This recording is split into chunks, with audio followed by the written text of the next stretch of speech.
down at the Joint Nano Center in Greensboro. It looks like all fun and games. We're putting some smoke in the barrel. But there is serious work going on here that can change lives. This is the beginning of the pipeline. It took a lot of research to get to this. And this grandson of a moonshiner is at the very heart of it. Yeah.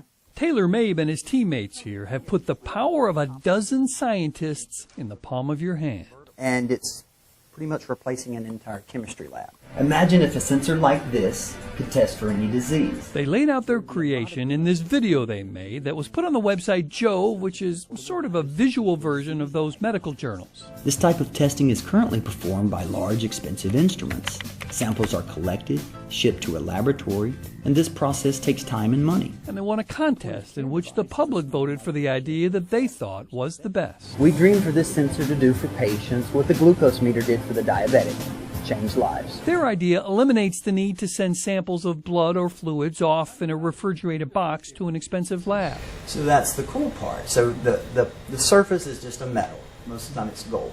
And we can tether any kind of biological molecule on that surface. So you could just push a sample of, let's say, blood over the surface, and you can use light and a simple camera, hopefully even your cell phone, to detect any disease you can think of. And your results are instantaneous. So yeah, this would be great for a point-of-care application. So maybe an EMS walks up, is this a peanut allergy, is this a drug overdose, or on the battlefield we can test a soldier's blood. It sounds like a no-brainer, great idea, yet That's one of the toughest things for any entrepreneur to get, is that just initial $2,000 or $5,000 to say, does this idea really work? that's where this comes in. A grant that UNC Greensboro and North Carolina A&T got that will make prototypes and do market research on the ideas being generated at the schools. So it's taking things out of the lab and into the real world, where it's all of us are going to be able to use all their great innovations.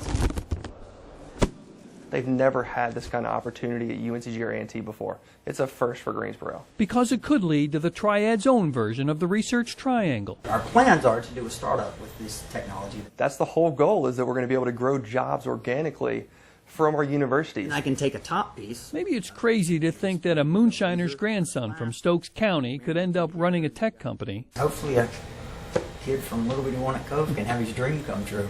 But genius has often required a good dose of smart crazy. It's a game changer for UNCG and NCA&T. Bob Buckley, Fox 8 News.